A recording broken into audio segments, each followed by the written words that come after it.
मंच पर आसीन सभी साथीगण, जहरा की बेटियों और अली के बेटों को मेरा सलाम। आज हम यहाँ एकत्रित हुए हैं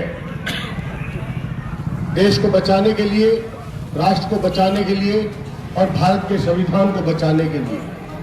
भारत के 138 करोड़ लोग जिनकी जिंदगी दांव पर लगी है, उन सभी को बचाने के लिए आजादी की जो दूसरी लड़ाई है, उसके अंदर आप और हम सब लोग यहाँ एकत्रित हुए हैं। धोबी तलई के अंदर भाई जावेद और उनके साथियों ने जो ये कार्यक्रम मुनक्किद किया है और जो बोलने के लिए कहा, उनको धन्यवाद। पतझड़ में पेड़ खड़े अच्छे नहीं लगते, ये सब बैठे और आप सब खड़े अच्छे नहीं लगते। बराए मेहरबानी जो भी लोग इधर और उधर खड़े हैं, उन लोगों से गुजारिश है कि वो इधर आकर के बैठे और मंच की शोभा बने और आप श्रोता बने। अच्छा लगेगा। जो भी लोग हैं, समझिए ये क्या है सीएए, ये क्या है एनआरसी, ये क्या है एनपीआर, इस सब के बारे में आपको बताना चाहूंगा। भारत की सरकार जैसे ही बनी, हर महीने एक नया कानून लेकर के आई। आज से 2 महीने पहले एक कानून लेकर के आती है सीएबी, वो कानून बनकर के हो जाता सीएए। उस कानून के अंदर इन्होंने प्रावधान रखा नागरिकता का। हमने कभी किसी का विरोध नहीं किया कि किसी भी बाहरी व्यक्ति को यह नागरिकता दी जाए कि ना दी जाए, मगर यह सवाल हम जरूर करेंगे कि जब देश के 138 करोड़ लोगों को आप रोजगार नहीं दे सकते, तो दुश्मन देश के लोगों को आप रोजगार कैसे देंगे? जब 1947 की आंधी चल रही थी, जिन्होंने पाकिस्तान को पसंद किया, जो पाकिस्तान पसंद के लोग थे, आज आप उनको नागरिकता देने जा रहे हैं। जो वतन हिंद को पसंद करते थे, जिन्होंने वतन हिंद को पसंद किया, आप उनको बाहर निकालना चाहते हैं एनआरसी के माध्यम से। एनआरसी और सीए को जो इन्होंने मिक्सअप किया है, उस क्रोनोलॉजी को समझना पड़ेगा। हमेशा कहते हैं क्रोनोलॉजी, इस क्रोनोलॉजी को समझना पड़ेगा कि किस तरह से इन्होंने सीएए और एनआरसी को इन्होंने मिक्सअप किया है। और एनआरसी का जो अपग्रेडेशन है, वो एनपीआर जो फर्स्ट एड में जो दे रहे हैं, उसको भी हमें समझना पड़ेगा। कहने का मतलब यह है, आना जाना कुछ नहीं है इन लोगों को। जिस दिन उन्होंने सीए एक्ट पास किया, उसके अगले दिन ही इन्होंने 5 कंपनियां बेच डाली। भारत माता की जय के नाकारे लगाने वाले भारतीय रेल को बेच डाला। भारत माता के नाकारे जयकारे लगाने वाले भारतीय एयरलाइंस को बेच डालते हैं। भारत माता के जयकारे लगाने वाले भारतीय जीवन बीमा को बेच डाला है। भारत माता का जयकारे लगाने वाले जहां जहां भारत लगा हुआ है, भारत पेट्रोलियम कंपनी, उसको भी लोगों ने बेच डाला। ये भारत माता के जयकारे लगाने वाले लोग नहीं है भाइयों, ये भारत मां को बेचने वाले लोग हैं। जहां कहीं भी इनको भारत मां नजर आ जाए, बाहर लिखा हुआ नजर आ जाए कि ये भारत की कंपनी है, उसको आगे बेच रहे हैं। भारत की जो नवरत्न कंपनी है, उनको बेचने के लिए इन्होंने अगले दिन कैबिनेट की मीटिंग बुलाई और उन्होंने प्रस्ताव पास किया कि हम इनको बेचने जा रहे हैं। क्या बताइए, ये देश बेचने के लिए बना गया था? ये देश किसी वक्त में ईस्ट इंडिया कंपनी को उसको चला रही थी। आज अडानी और अंबानी इस देश को चलाना चाहते हैं।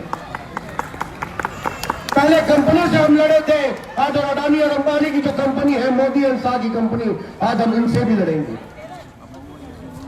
इतिहास के पन्नों में जाके देखिए, आज ये हमें हिंदुत्व सिखाएंगे। हिंदुत्व की आइडियोलॉजी क्या होती है, इनको बताना पड़ेगा। ये अमित शाह जी को हिंदुत्व की आइडियोलॉजी होती है दया, करुणा, मोहब्बत, परोपकार, उपकार। यह है दया, यह है हिंदुत्व, यह है सनातनी परंपराएं, यह है वसुधैव कुटुंबकम। सारा जहां, सारा ब्रह्मांड सब एक है, सभी ईश्वर के लोग हैं, सबका मालिक एक है, वसुधैव कुटुंबकम है। मगर ये लोग भारत मां की जयकारे लगाते लगाते भारत माता की कंपनियों को बेचने लगे। हिंदुत्व की बात करते करते जो हिंदू दर्शन था, उसकी जो आइडियोलॉजी थी, उसको ये लोग बदलने चले। जो दया और करुणा की भाव सिखाया करते थे, जिस देश के अंदर हमारे मुस्लिम भाई भगवान राम का स्वागत करने के लिए दीपावली के दिन आतिशबाजी किया करते थे। उस परंपराओं को ये खत्म करना चाहते हैं। ये भाई से भाई को लड़ाने की व्यवस्था स्थापित करना चाहते हैं, मगर हम लड़ेंगे नहीं। तुम गोली चला लो, तुम लकड़ी मार लो, तुम कुछ भी कर लो, मगर हम एकजुट रहेंगे। इस देश का हिंदू, इस देश का मुसलमान, इस देश का सिख, इस देश का ईसाई, सभी एकजुट रहेंगे, क्योंकि वह भारत के कानून को मानते हैं। हमारा संविधान, जिसकी प्रस्तावना हम भारत के लोग, जिसका पहला शब्द हम अपने आप के अंदर संपूर्ण हमें संदेश देता है। हमारा संविधान हमें अधिकार देता है, हमारा संविधान हमें अधिकार देता है बोलने की, हमारा संविधान हमें आजादी देता है हमारी उपासना करने की, हमारा संविधान हमें आजादी देता है इस मस्जिद के अंदर अल्लाह अकबर कहने की, हमें संविधान हमें आजादी देता है उस मंदिर के अंदर घंटी बजाने की, हमारा संविधान हमें अधिकार देता है हर हर महादेव कहने की, हमारा संविधान हमें आजादी देता है हर हर गंगा कहने की। मगर हमारा संविधान, ये हमारे जो पुलिस वाले भाई बैठे हैं, इनको भी हमारा संविधान अधिकार देता है हमारी रक्षा करने की, और हमारा संविधान हमें अधिकार देता है लोकतंत्र के अंदर बोलने की। लोकतंत्र के अंदर तब तक विरोध नहीं होगा, जब तक इंकलाब जिंदाबाद नहीं होगा, तब तक आप लोकतंत्र को जीवंत नहीं समझ सकते। लोकतंत्र की परिभाषा जब परिपूर्ण होती है जब विरोध दर्ज होता है।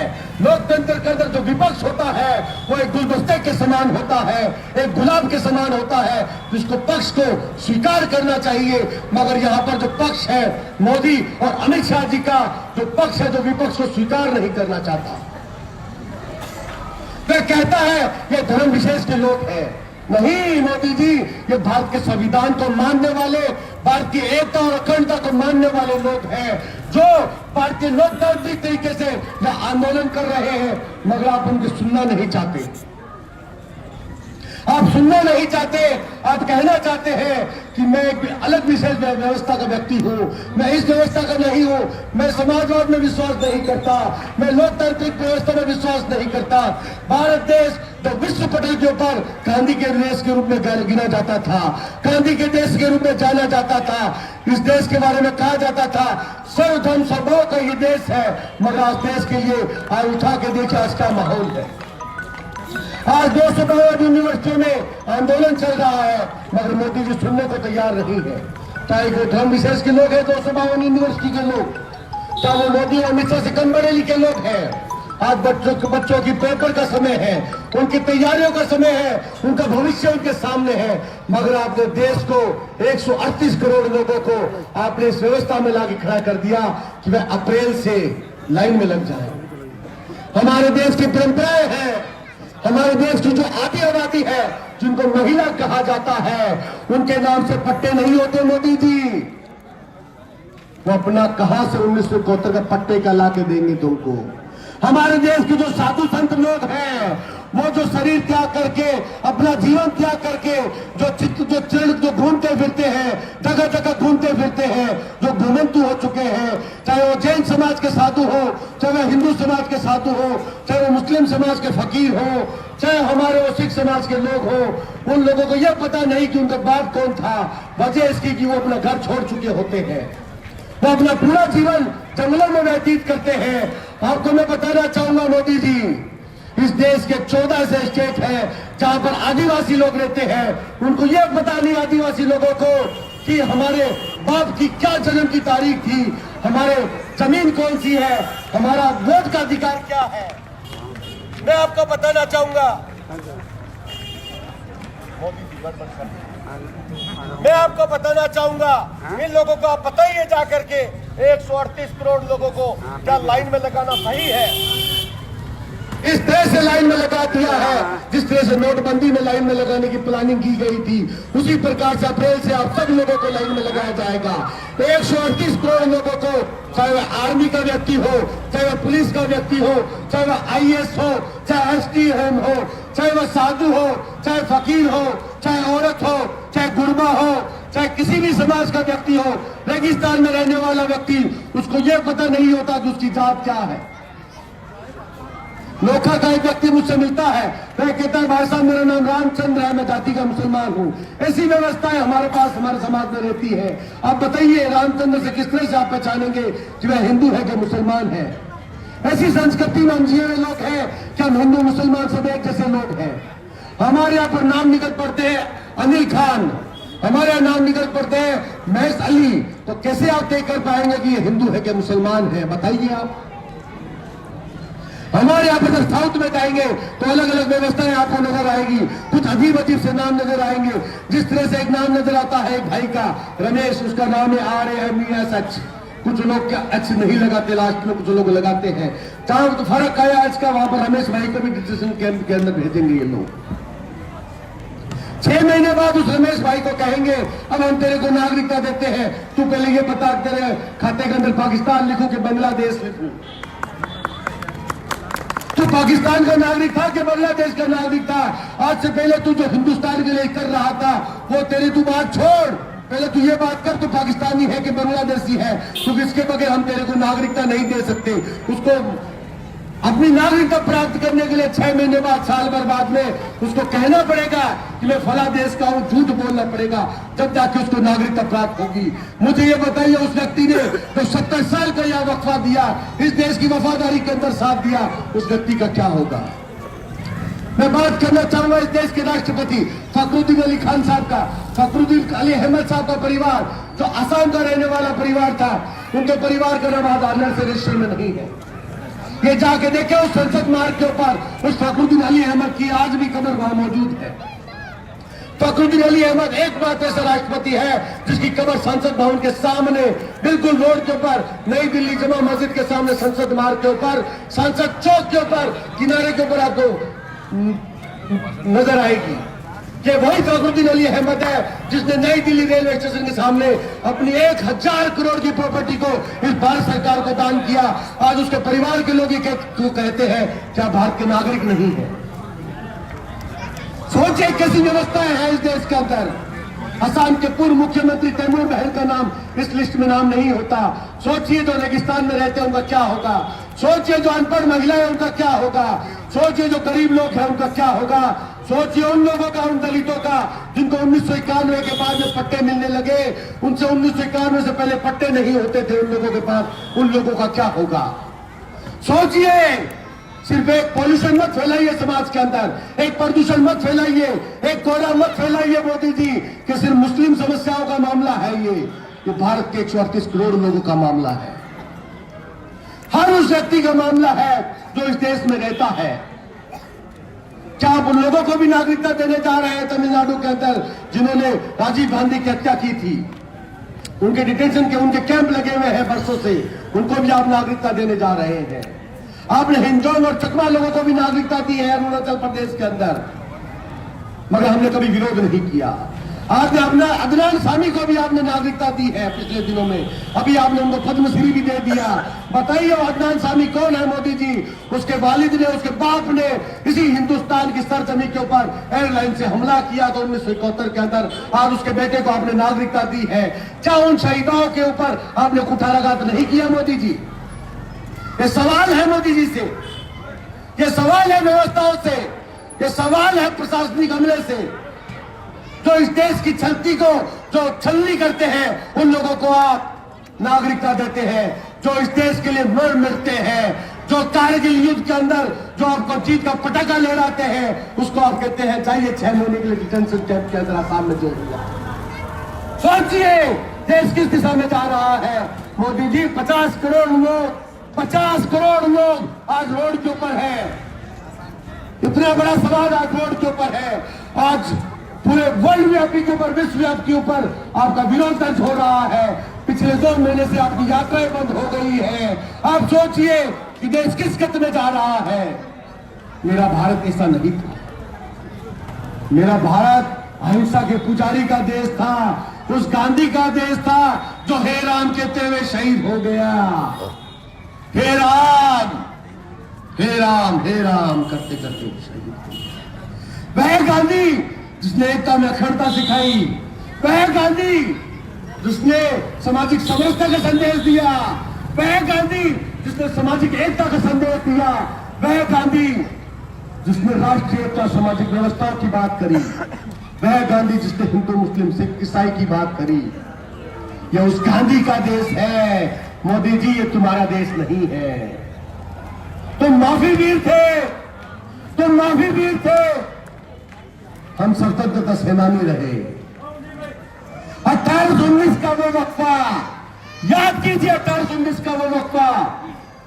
दिल्ली की जमा मस्जिद से आवाज आती है, वादी से दायरे मुफ्ती अब्दुल अजीज मोहद्दिस रहमतुल्लाह अलैह का, ए मुसलमानों, तुम्हारे ऊपर जिहाद लागू होता है, हिंदू भाइयों को साथ लेकर के वक्त हिंदुस्तान को आजाद कराओ।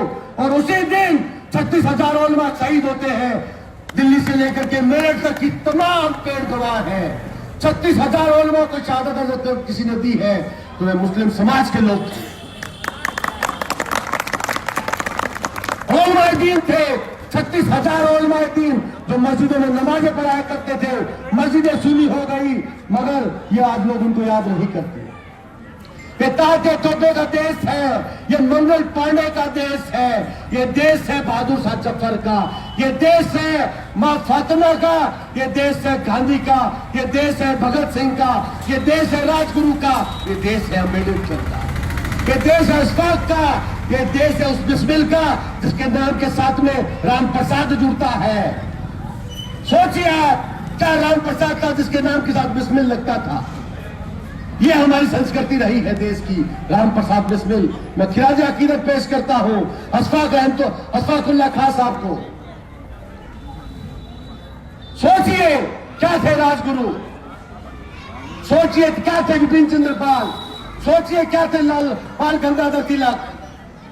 क्या उन्होंने इस देश को आजादी इसलिए दिलाई थी? क्या जहां पे हिंदू मुसलमान सिख ईसाई करेंगे, क्या इस देश की आजादी इसलिए दिलवाई थी? क्या आप यहां पर स्त्री व्यवस्था स्थापित करेंगे? अफगानिस्तान का 6.5 फुट का लंबा नौजवान इस देश के अंदर आता है और आजादी की लड़ाई लड़ता है। खान अब्दुल गफ्फार खान, जो गांधी के सामने सीमांत गांधी कहलाता है।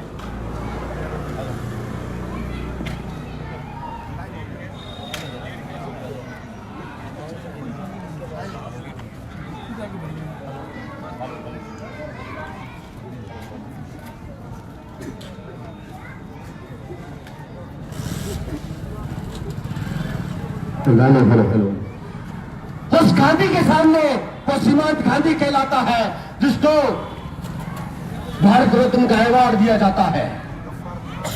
इस देश की आजादी के लिए मौलाना आजाद आते हैं, जो इलाहाबाद में पैदा होते हैं और मक्का में उनके परिवार जाता है और मक्का से वापस हिंदुस्तान आते हैं। और गांधी का साथ देने के लिए इस देश के अंदर मौलाना मोहम्मद अली जौहर आते हैं, जो ये कहते हैं गोल टेबल सम्मेलन के अंदर कि या तो अपने हिंदुस्तान आजाद होगा या जिंदा शरीर भारत नहीं जाएगा। 1930 में ये थे मौलाना मोहम्मद अली जौहर कांग्रेस में। इस देश के अंदर जब जलियांवाला कांड जब होता है तो उसकी पैरवी देखिए कौन करता है? वह एक मुसलमान था। उसकी लड़ाई कौन लड़ता है? वह उधम सिंह था। वह उधम सिंह सरदार भाई जो उसकी पैरवी के लिए लड़ाई लड़ता है और जो जनरल डायर होता है उसको इंग्लैंड में जाकर शूट आउट करता है। ये देश तमाम जातियों का है, चाहे किसी भी समाज के हो। अगर कोई हमें बांटना चाहेगा, चुनाव जीत करके, व्यवस्था स्थापित करके, ईवीएम के अंदर घोटाला करके, तो वे याद रखें 5 साल बाद चुनाव आते हैं, निकल जाएंगे 5 साल, कुछ नहीं कर सकोगे। इस देश की एकता और अखंडता यूं ही बनी रहेगी इंशाअल्लाह। आप सबको इस क्रोनोलॉजी को समझना पड़ेगा कि देश किस तरफ जा रहा है।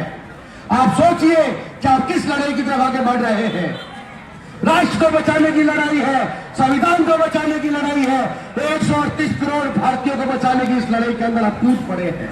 मैं अपनी बात को यही खत्म करूंगा। जय हिंद, जय भारत, जय संविधान। भाई